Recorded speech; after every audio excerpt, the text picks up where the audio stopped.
artist คุณ Adele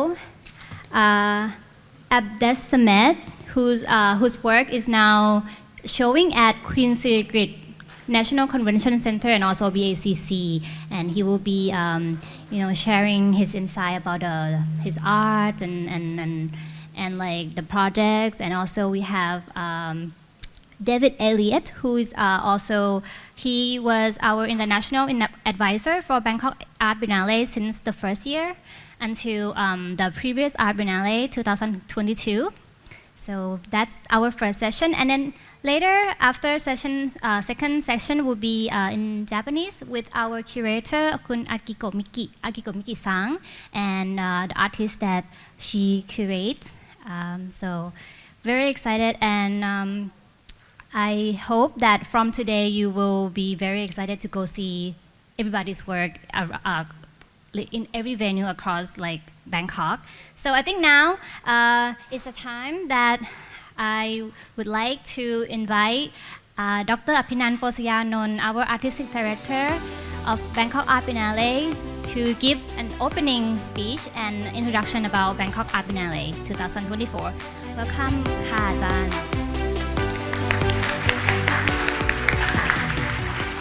Thank you. Good afternoon. Welcome everyone to the first day of our symposium.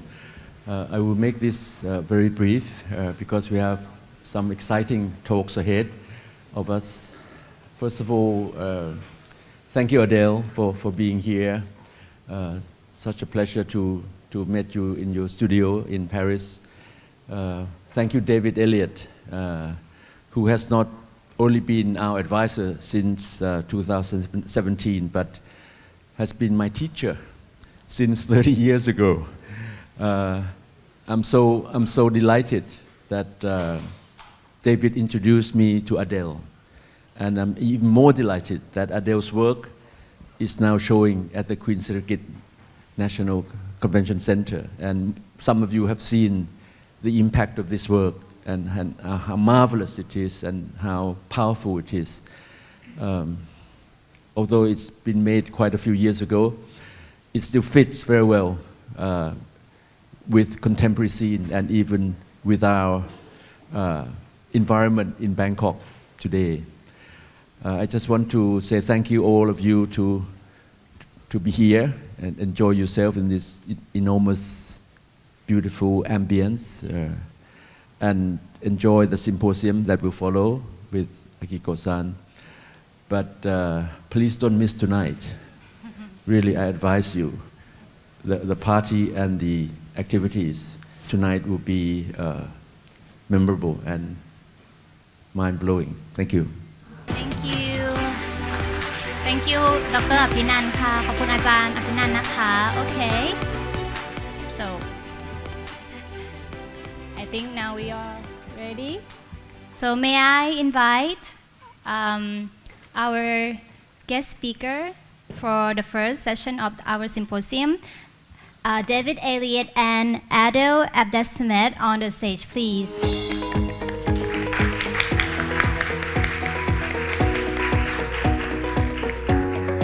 Again, this session will be in French.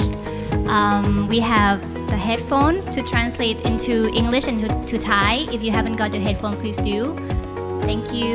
เซสชันนี้เป็นภาษาฝรั่งเศสนะคะใครยังไม่ได้หูฟังนะคะ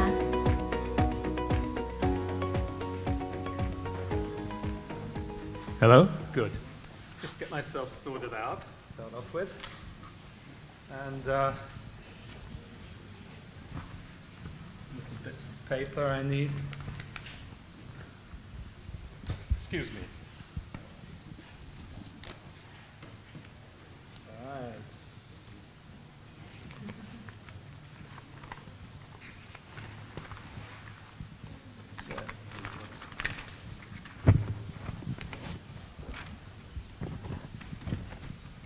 Good.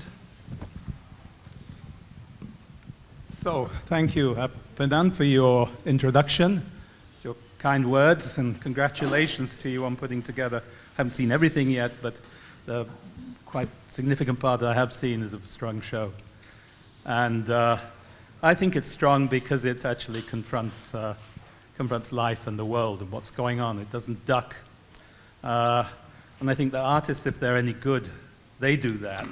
It's a matter of choosing that and bringing them together in a meaningful way. And when I first met Adele was through an exhibition that I was the first director of the Mori Art Museum in Tokyo. And the first exhibition I did with Pierluigi Tazzi. And he introduced me to Adele, and it was an exhibition called Happiness, a survival guide for art and life. Now, the title was one which was very political, because we wanted something that no one would disagree with, and who was going to disagree with happiness? The inaugural show I'd done 5 years earlier in Stockholm for their new museum was called Wounds, Between Democracy and Redemption in Contemporary Art. Can you imagine doing an exhibition with that title in Japan? Well, you can imagine, but it would not work. But Happiness, the survival guide, was split up into 4 different bits. It was a journey across 4 continents. And the first continent was Arcadia. And this idea was that once in the past, everything was so much better than it is. So this idealized past to which one aspires but constantly fails to realize. Nirvana, which is kind of the spiritual world. Desire, which is the world of appetites of every possible kind. And then lastly, harmony, something else that no one will disagree with, but very, very rarely manage to attain. And Adele's work was in Arcadia, and it was called Happiness in Mitte. Do you want to say a bit about the story of that work? Because it's a really lovely story, and it doesn't always marry in with your reputation, but I think it does, actually. Thank you. First of all, thank you very much to give me this wonderful opportunity to give some close information of my work. First of all, I can speak French, I can speak English, and sorry, my English is really, really as my French for airport. If my English, it's not an quality as Shakespearean, my friend, but we can do what I do what I can. Yeah, and that time I live in Berlin. I don't have studio, and I start to work outside because it's no fee, no electricity, no rent. And I develop some pieces outside. Then I keep it this discipline until Paris, New York, and I produce a lot of, usually it's dominated by photography and also some videos, which really, really rare. I did this video because in Berlin, at that time, it's Eichendorffstrasse, beautiful fountain, blue one. And my wife, she was pregnant of my daughter, Xu, the first one in 2002. And I see these cats like living, occupied this territory because they was like wild, like homeless. And I start to give sometimes like just small bowl with milk. And they learned don't give milk for the cats by ignorance. And then I realized this video called Happiness in Mitte, because my daughter, she came and the balcony there, it was close to this huge dramaturge, writer, amazing. We live almost same street, Brecht. And I thought, what is my first in my memory image, very, very old? it was like exactly the cats with the milk. This is my first image which I remember when I was grow in my hometown in Batna in Algeria, Ores. This like mixed with the birth of my daughter, Xu, and with mixed of my first image, my old image in my memory, like when I was like 3 years maybe, or this is my old image. I don't know others, but this is first old image what I have. And Pierluigi invited me this beautiful, amazing show with David. David, he came, of course, in Berlin with each other. And he make me in the part of Desire at that time. We occupied all the, the museum with my cats because it was 7. And one funny story, they invite the sponsor, it was Samsung. And then I did one cat's, one screen, because he, the first, I think, who invented the plasma. He gives to us kindly the plasma, and he came for visit. But when he came, they say, no, this one, we close it. Because it was like, comment on dit flou?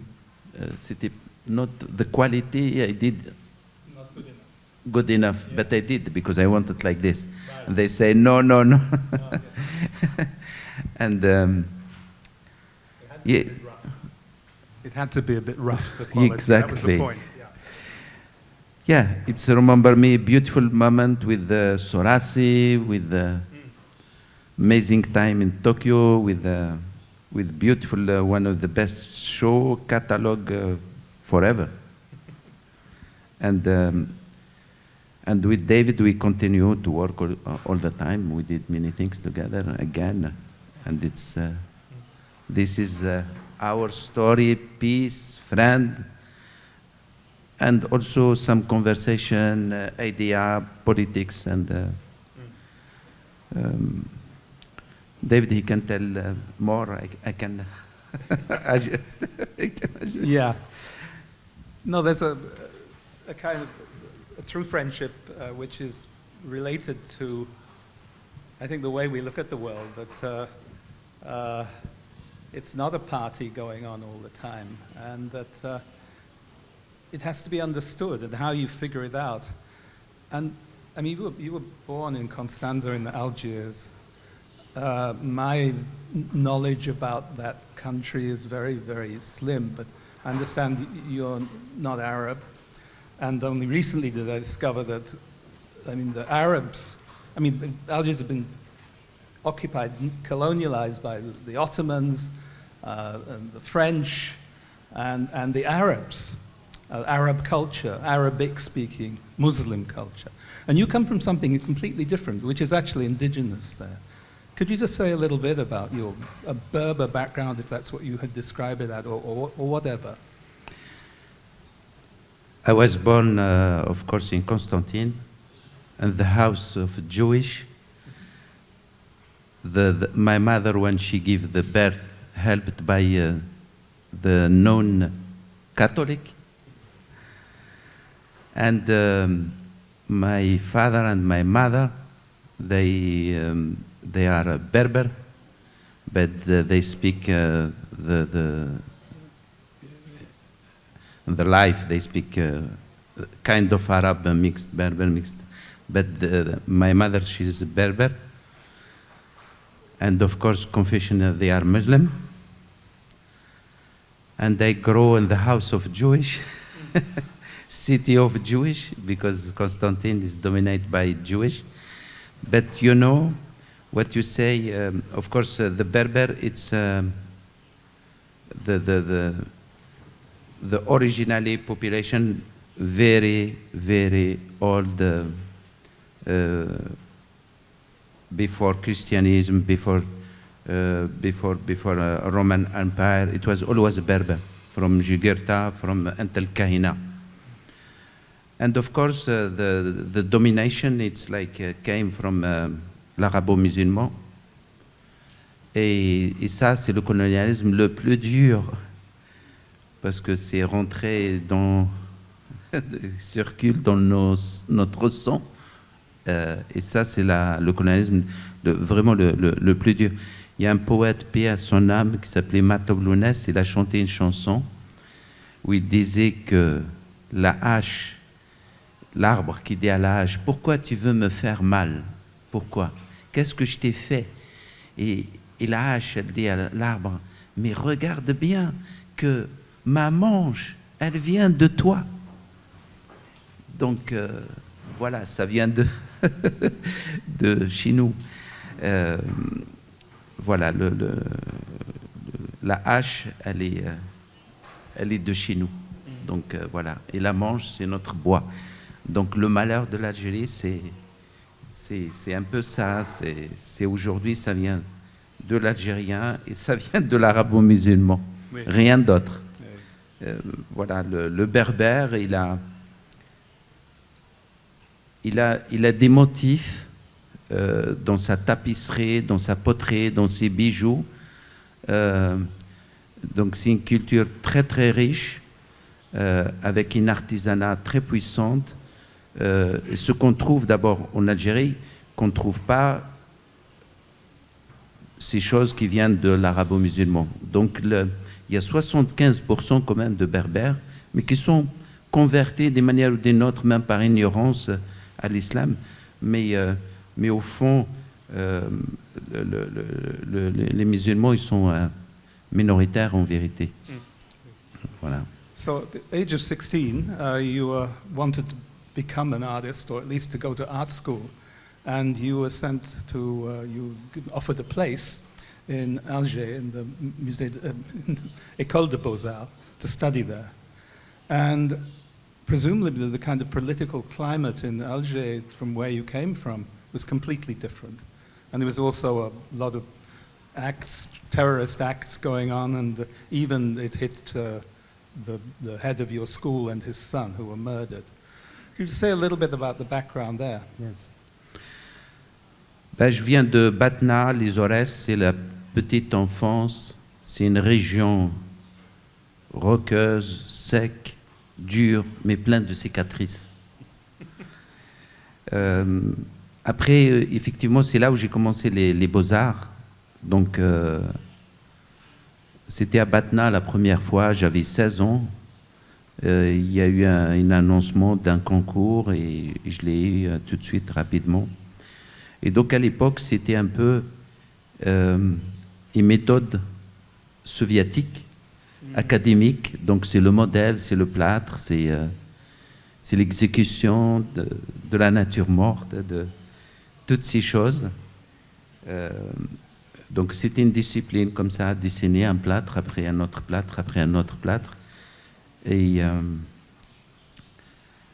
Alger, c'était... quand on termine, il faut monter un peu, hein, c'est comme les militaires. Et donc, je suis allé à Alger, et là, c'était vraiment un choc extraordinaire, magnifique. Effectivement, ça a commencé par, pour moi, un grand soulèvement, où c'était vraiment sanguinaire, où ils jetaient des bouteilles de gaz sur des flics. C'était une manif, c'était en 89, le 5 octobre, je me souviens comme aujourd'hui.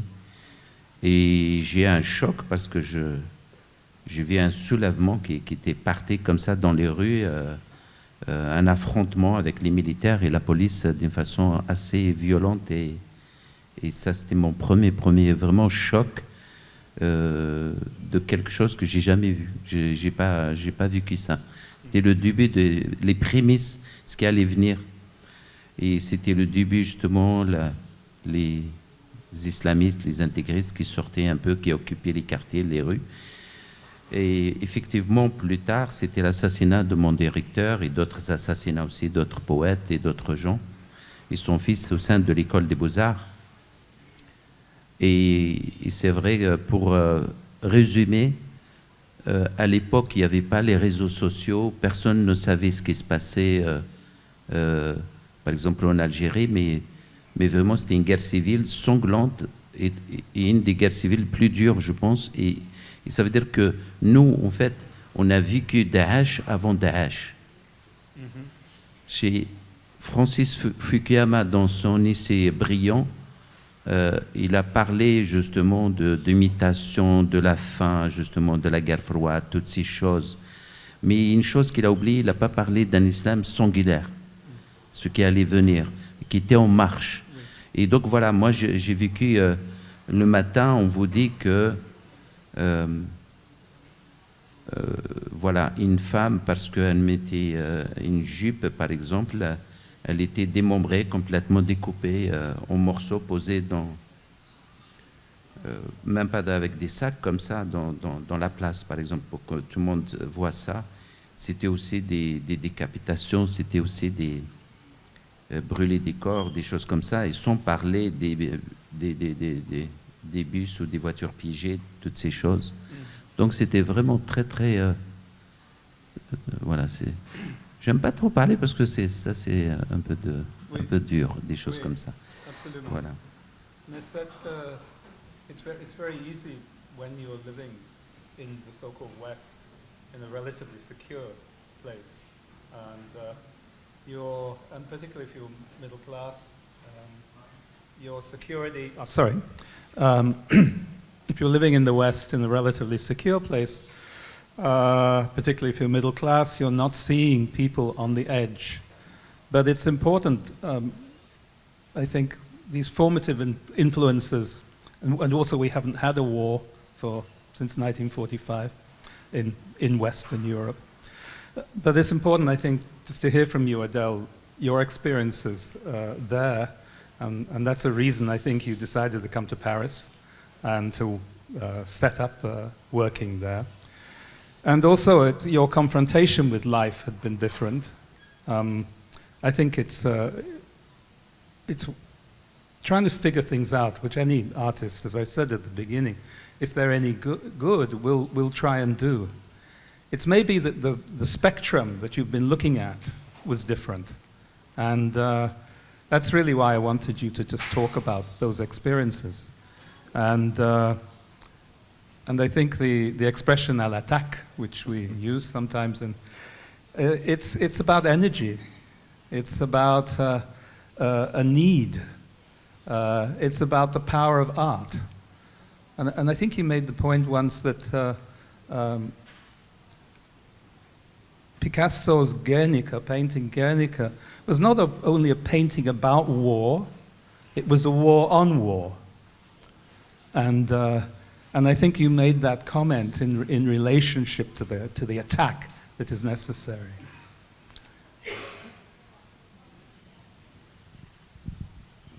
Oui, c'est à l'attaque, c'est vraiment une énergie, comme tu le dis. Au fait, moi j'ai vécu plusieurs traumas, mais un de mes plus grands traumas, pour résumer une partie de ma vie, ça a été la langue de ma mère interdite par mon propre père. Ouais. Donc c'est le spectre, voilà, c'est quelque chose de très shakespearien dans ce sens. Ouais. Donc c'est comme, je pense que comme je viens aussi de cette partie de nord-africain, je pense que j'ai des codes ou j'ai des mots que je peux employer, mais pas forcément qu'on les retrouve dans la langue occidentale, européenne, telle que le français et l'anglais. Mais je peux me sentir comme, parfois, comme un aborigène ou comme quelqu'un qui vient aussi de fin fond de l'Amazonie et des tribus où ils ne savent pas qu'est-ce que c'est la droite, qu'est-ce que c'est la gauche. On ne peut pas leur expliquer ça c'est rouge, ça c'est bleu. Donc un autre schéma qui est dans la langue. Oui. Et je pense qu'il y a un film fait en 86 par Arzouk, sublime, magnifique. J'oublie le titre, c'est Limoges, quelque chose comme ça, où il interrogeait un monsieur âgé de presque centenaire, et tout le monde pensait qu'il était un peu fou, personne ne comprenait ce qu'il disait, il voulait dire quelque chose. Et en fait, c'est le dernier qui véhiculait sa dernière langue. Oui. C'est le dernier homme qui parlait cette langue-là.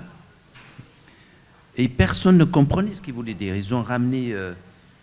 et en fait, après, ils ont cherché par la voix d'un anthropologue, et à ce moment-là, ils ont trouvé des gestes où il expliquait, en fait, c'était le dernier témoin de sa langue. Oui. Comme aujourd'hui, on trouve peut-être en Afrique, ils sont 26 ou 27.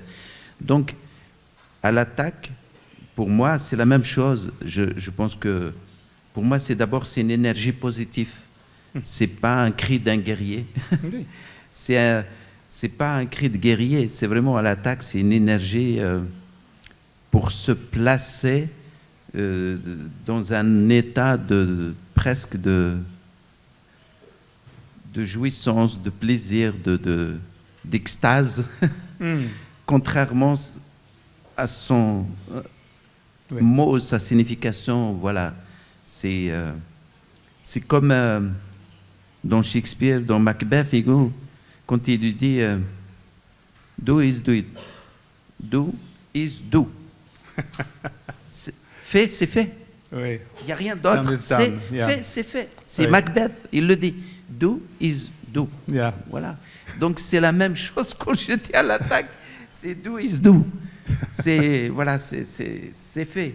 Et c'est ça que je voulais dire. Ça veut dire que les codes qu'on a, pas forcément les mêmes qu'on peut employer. Et qu'on veut peut-être qu'il faut comprendre. Voilà, il y a des tribus, il y a des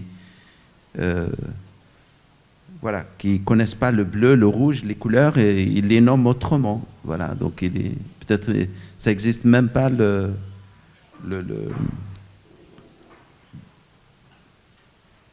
comment on peut dire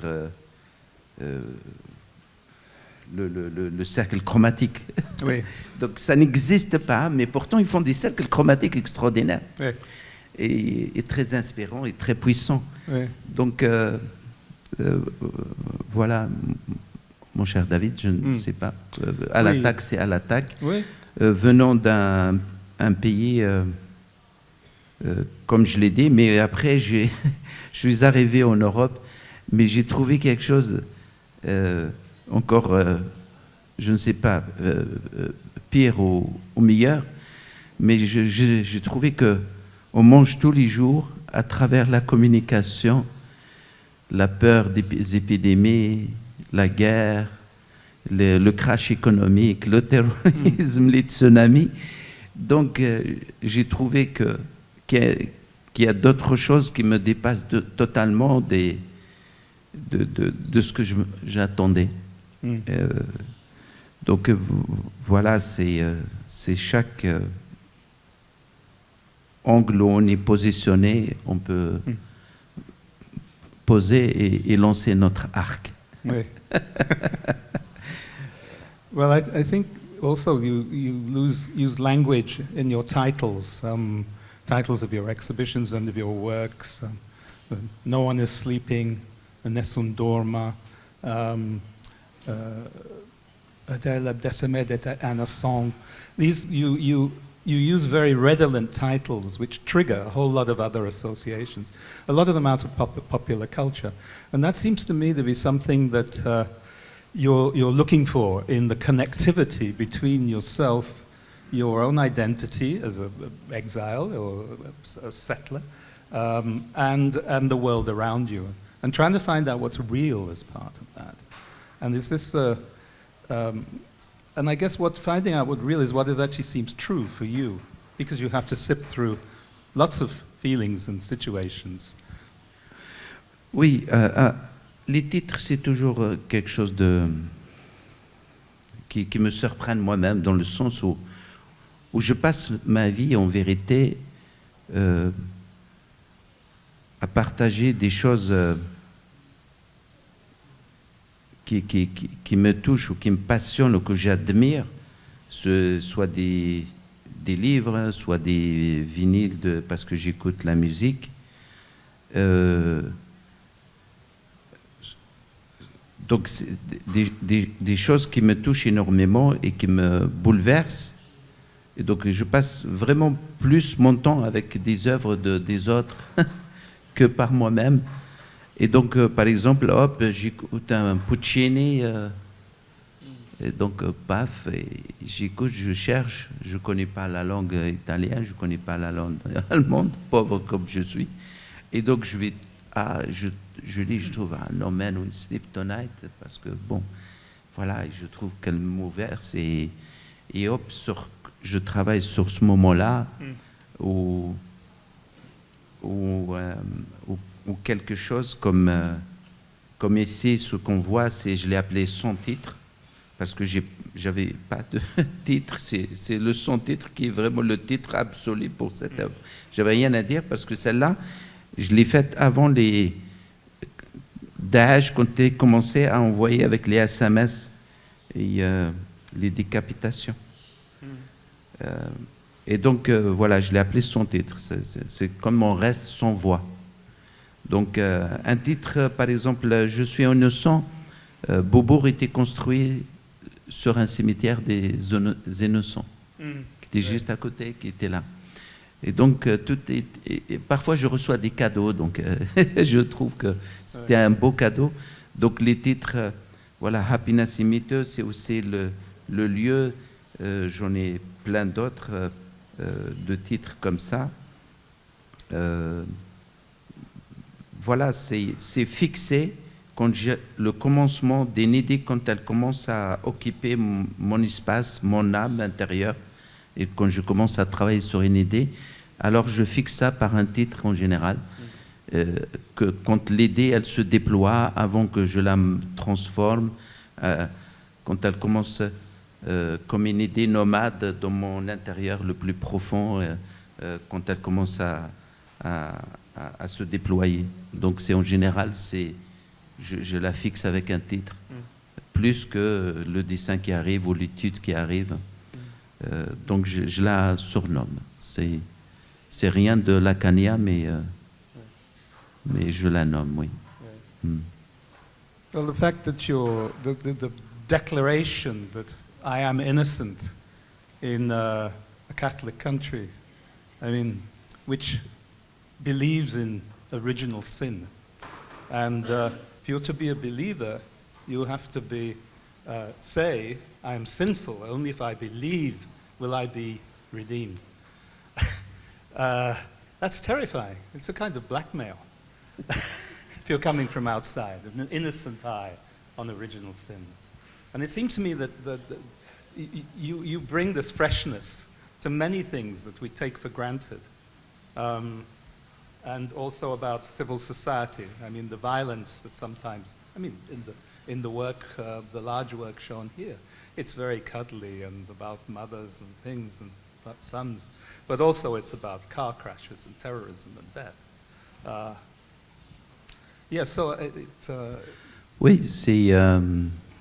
quand tu dis « je suis innocent », c'est vrai, on vit dans une société où c'est pas parce qu'on a soif, on doit boire du poison. Donc, donc c'est un peu ça. Donc, on a soif, mais on ne boit pas du poison. Je pense que c'est les bombardements du monde, et avec les crashs du monde, où la violence, c'est toujours, comme disait notre ami dans sa pierre timbale, Deschamps, d'ailleurs, la mort, c'est toujours les autres. Donc, voilà, la violence, pour moi, c'est toujours les autres. C'est jamais moi. Ce qui me répugne, par contre, c'est l'agressivité. Ça me répugne. Parce que la violence, ça peut être quelque chose de positif. Et une naissance d'un enfant, c'est positif. C'est très violent, mais c'est positif. deux comètes se rencontrent, elles explosent, c'est positif. Tout ça, c'est l'harmonie. Ce que, par exemple, quand j'ai fait les deux avions qu'on voit, où j'ai conservé les ailes, les cockpits, et j'ai enlevé le corps que j'ai remplacé par le feutre gonflé, créé ça. Mais en même temps, quand je faisais ça, ce type de motif, je pensais aussi à ma mère quand elle préparait des briques, ou elle faisait sa pâtisserie, des choses comme ça. Donc, parce que je fais la maquette vraiment comme ça, à table, comme ça, toute petite. Et j'ai fait deux œuvres, Bourraque et briques, et telle mère, tel fils. Donc c'est un peu comme une tresse, comme quelque chose comme ça. À ce moment-là, je pensais vraiment à ma mère, quelque chose comme ça, sans ajouter une touche de psychanalyse dedans. Docteur Freud est absent ce soir. Docteur Freud est absent ce soir. Donc, voilà, c'est des choses comme ça qui me touchent, qui me bouleversent, mais que je transforme avec des formes. Et après, il y a l'échelle aussi. C'est le monstre, ou le monstrueux. Moi, en tant qu'artiste, c'est quand j'étais enfant, le monstrueux, ça a été toujours un géant, quelque chose de très grand. Je le voyais très grand. C'est pas du tout quelque chose d'infiniment petit, miniature. Donc je le vois grand. Et donc ça m'arrive de faire quelque chose de grand pour parler, ou chargé pour parler intime. C'est comme juste une phrase aussi, mais pour moi elle est grande, et très grande encore. La naissance de Mohamed Karl Pol Pot. Oui. Donc, tu vois, donc voilà, mais ça c'est grand, c'est monumental, c'est un monument ça. Et donc, Quel enfant. Quel enfant, oui, l'année, il est là, hein. Et Rod. Donc voilà, donc c'est toujours l'inévitable intime et les bombardements du monde. Oui, Donc, ma mère et les avions oui. qui volent pas, qui décollent pas. Donc voilà, chaque fois il y a ce rapport chez moi. Donc c'est ma famille, c'est mes amis, c'est mes proches. C'est ce que la presse aussi nous envoie. Donc, et tout ça, parfois je peux m'occuper un petit peu de l'histoire aussi. Un petit peu, pas beaucoup, mais I take care of history sometimes. It's not possible to avoid it, I think. Huh? And you refuse to avoid it. I think you embrace it. I'd like to just read some words that you said in 2003 when we were working on happiness. And it's like a manifesto of that time. And really, just to play it back to you and see what either you think you should add or you would reject from it. I don't think this is a tricky question. Je sais pas si, je me souviens même pas que j'ai écrit quelque chose, donc ça va. I find my subjects and material in anything that will be forbidden, and with the taboo and all those things produced by one or the other. You have to open your eyes and struggle against law and morality, because they both have the aim of stopping life. The generosity of the materials I use, mint, wine, lemon, marijuana, dancing, and so on, allow me to switch perspectives, to get away from the banal, and to throw open the doors towards another kind of reality, that of more pleasure and desire. It's intensely erotic. I'm looking forward to a joyous apocalypse. C'est magnifique, mais je ne savais pas que j'ai écrit ça. Oui, d'accord. Je ne savais pas. Pas encore, hein?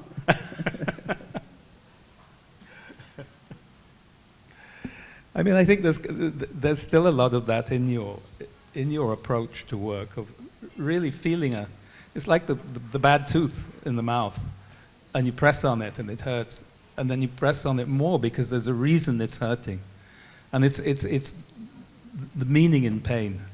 And it's something you refer to time and time again, sometimes historically. I mean, like the image of the child, which is carved out of ivory, which is Mon enfant. Mon enfant, yeah, mon enfant, which is from the Warsaw Ghetto in the war. The child coming out of the ghetto in Warsaw, and just isolated from this famous historical photograph, or another one, which was the child, Vietnam. Le Cri, from Vietnam, Ouais. which is a Pulitzer Prize-winning photo of this poor child running away from a napalm attack, and you isolated those as figures of purity and sensitivity and value, and sorrow and mourning. Is that a fair description of that act? It's actually concretizing repetitions of history, the failure to learn, but also memorializing the good, that purity, childhood. Ça, c'est encore une autre violence que j'ai rencontrée, qui se passe par exemple avec Wikipédia ou Google Recherche. Une violence dans des pays où il y a des dictatures, elle est essentielle. Mais dans des pays tels que l'Amérique, ça veut dire les États-Unis, tels que la France, l'Allemagne, tous ces pays européens, ils n'ont pas le droit quand même à cette confusion. Parce que celui qui est à Johannesburg, au Caire, ou à Zocalo, au Mexique, ou je ne sais pas, ou Vikong, et donc à côté, qui va cliquer et qui dit l'enfant de Ghetto Varsovie, peut-être. Il se retrouve avec une kyrielle, une pléiade de photos qui tombent comme ça, d'un enfant qui est mort de tumeur, un enfant qui est mort d'un accident de voiture, un enfant, sa jambe est remplie, tout ça. Bon, ce sont tous des enfants, ce sont tous des douleurs, des souffrances humaines. En revanche, témoin d'une telle atrocité ou telle violence ou telle, même unique dans l'histoire de l'humanité, donc ça, il faut un vrai travail il faut qu'il se fait maintenant, dès le début, parce que plus tard, je ne peux pas dire que c'est trop tard, mais qui devient vraiment très dangereux. C'est la même chose de Vietnamois qui se retrouvent avec des photos de pédophilie ou des choses comme ça.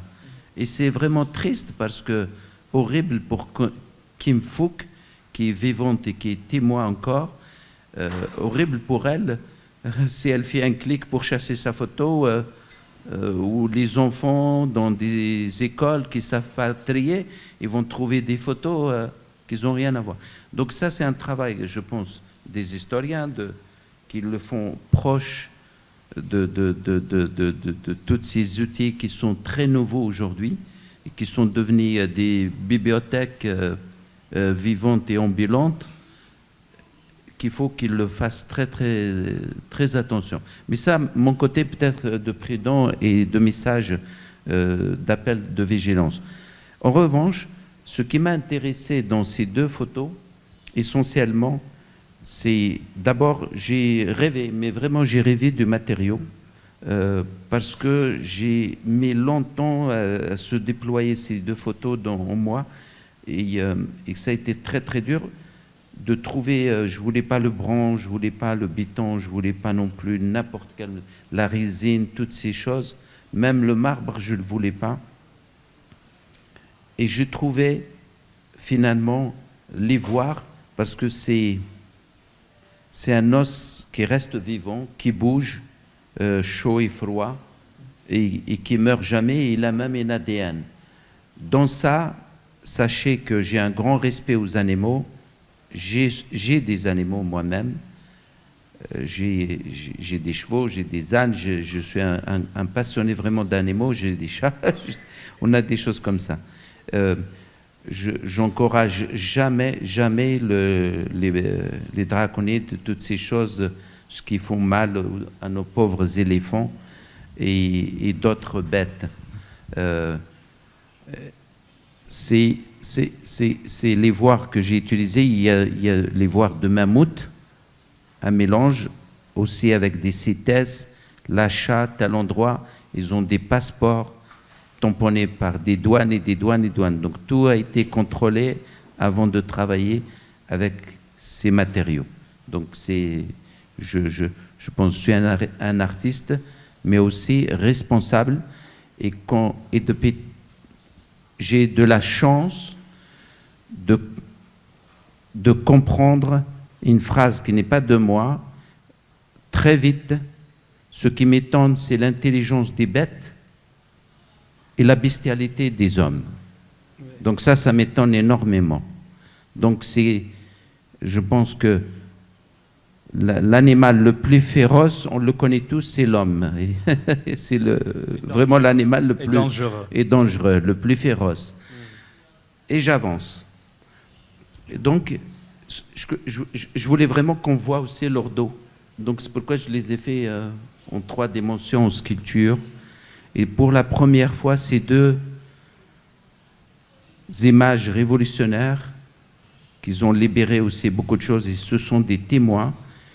Je connais très bien leur historique de Nikut, le photographe. Kim Phuc, elle est venue même chez moi. Je l'ai adoptée comme ma fille.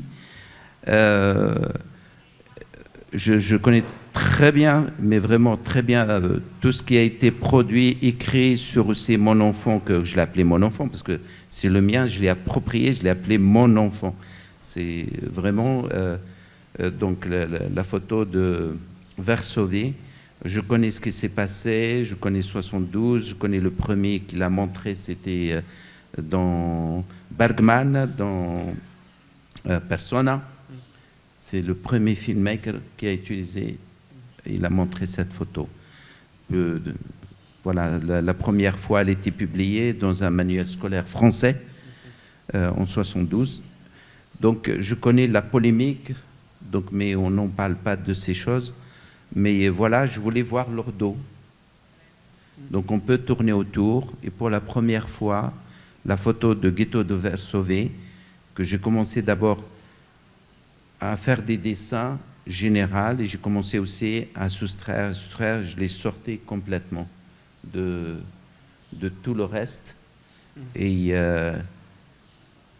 les mains, j'ai fait les mains d'un vrai enfant qui avait l'âge de 9 ans, parce qu'il disait qu'il avait 9 ans dans les documents que j'ai utilisés, la même taille d'un enfant de 9 ans. Pour Kim Phuc, j'en ai fait 4 et j'ai fait chacune, à cette époque, la taille de tous mes filles dans la même journée. Je les ai mesurées et j'ai pris leur taille. Et donc, c'est la taille de mes filles. Elle avait à l'époque, pareil, pas loin de 9 ans, je pense, Kim Phuc. Oui. Voilà, donc j'ai utilisé des choses qui sont liées à la fois de l'histoire, des témoins de l'histoire, mais en même temps, j'ai ramené vers aussi une actualité aussi qui occupe encore notre temps. Voilà, donc yeah. Je suis innocent. Oui, oui, oui. Oui, c'est fascinant. But aussi, you're a very talented artist. You can draw very well. You know how to put things together in different ways, and great imagination of doing this. And you made these, another kind of found image, that of the crucifixion. But you made drawings of this, and the drawing was out of razor wire, out of barbed wire. And these were exhibited in the French town of Colmar. You've seen it on the screen a number of times by now, of the suffering Christ. And I think for you, this, I'll let you use your own words, because I've read them before, about this. This is a different kind of suffering or or victimhood to the ones we've just been talking about from these two photographs.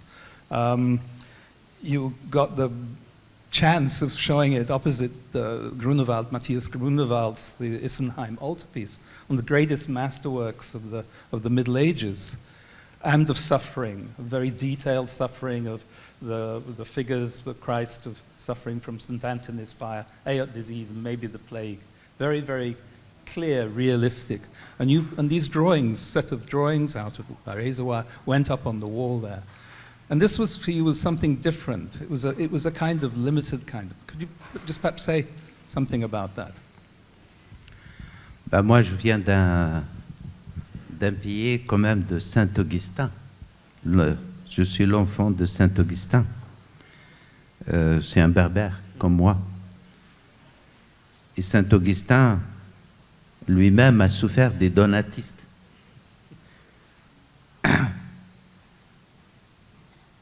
Évêque à Rome, c'était un premier berbère brun qui est devenu évêque. Et je pense le théoricien après Saint Paul, le père peut-être de l'Église de la théorie, donc de christianisme et de catholicisme, par excellence. Et que j'admire et j'aime beaucoup ses confessions. La cité de Dieu, c'est autre chose. Pour parler de la souffrance de Christ, Christ donc crucifié à Golgotha parmi des assassins et des voleurs, vraiment c'était pas mon propos. Et donc un cri historique, moi peut-être plus une douleur ou une souffrance avec un corps en une seule épine qui est le fil barbelé. C'est un peu, voilà, c'est une sorte de, comme le cri dans Édouard Munch, donc c'est un cri avec une grande colère, mais c'est pas la même question de dire Père, Père, pourquoi m'as-tu abandonné? Donc c'est aussi quelque chose, un hommage aussi, parce que moi, quand j'ai fui l'Algérie, où j'étais menacé à l'époque par le GA, donc ça m'a fait fuir avec la sœur Colette, Françoise, et le père Marioge, et jusqu'au père Henri Lemann, dans mon passeport, chez le père Henri Lemann. Donc j'étais voilà, sauvé par la famille de l'Église catholique. Mon épouse est catholique.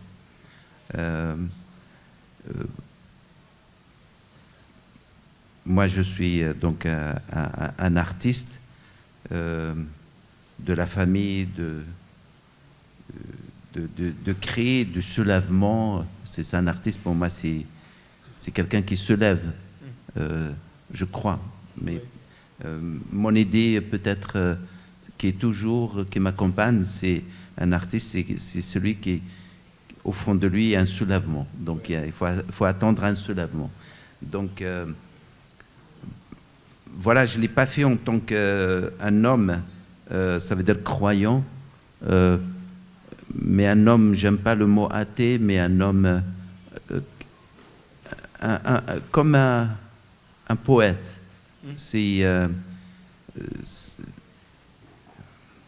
Voilà, pour moi, un poète, il n'a pas d'idée. Il n'a pas une idée, c'est pourquoi il écrit son poème. Quand il a une idée, ça devient un récit, ça devient un roman, ça devient autre chose. Mais un poète, il écrit parce qu'il n'a pas d'idée. Et donc, et c'est ça peut-être, au fond, on s'attache à la poésie. Et donc voilà, je l'ai fait, c'est pas parce que c'est pas une image. C'est vrai que j'aime beaucoup, beaucoup l'image de Christ, en fait. C'est parmi les images que j'aime beaucoup. J'adore le Grunewald.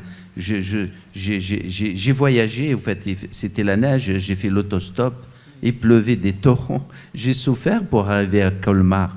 It's without parallel, yes. Et Yeah. donc, voilà, donc ce trajet que j'étais un artiste fauché, j'avais pas les moyens pour payer des bus à l'époque, mais de Lyon, je suis arrivé jusqu'à Strasbourg, jusqu'à Colmar, et à ce moment-là, j'arrivais, c'était vraiment le brouillard à l'intérieur, ça m'a marqué qu'à l'intérieur d'un musée, il y avait du brouillard. Right.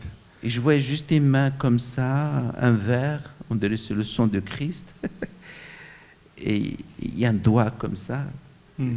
Et je voyais des mains qui tremblaient, et des pieds qui étaient rangés comme ça. Et voilà, j'ai vu enfin le Christ de Grünwald, qui était comme une sorte de dette d'aller le voir pour moi. Parce que on a tous une encyclopédie d'images au fond de nous, et il y a des images, on a envie vraiment de presque les caresser, les toucher, les embrasser ou les serrer. Donc moi, ça fait partie, voilà, une œuvre essentielle pour moi. Okay. Sadly, we have to tie up, but my last, for a very quick answer, is the other work you're showing here in Bangkok.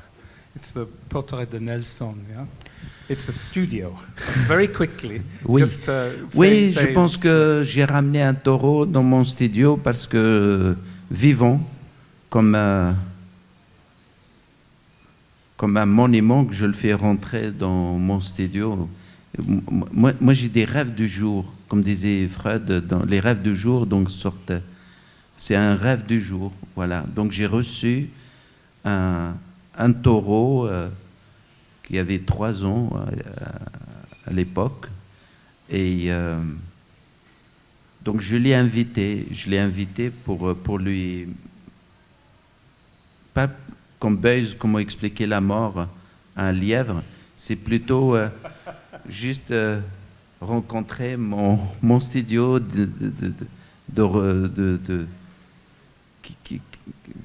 qui habite mon studio en fait. Je voulais faire une cohabitation avec ce taureau, qu'on cohabite tous les deux. the perfect Voilà. companion. Thank you so much, Adele, really for opening up.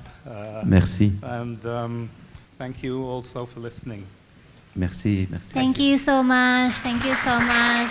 Thank you, David and Adele, for sharing your story behind your work. It's very inspiring, and it's such an honor for us to have you here with us today. So now we are going to have a short break, and we'll come back with the second session with Akiko Miki and the artist. So, yep, 15 minutes and come back here. Thank you.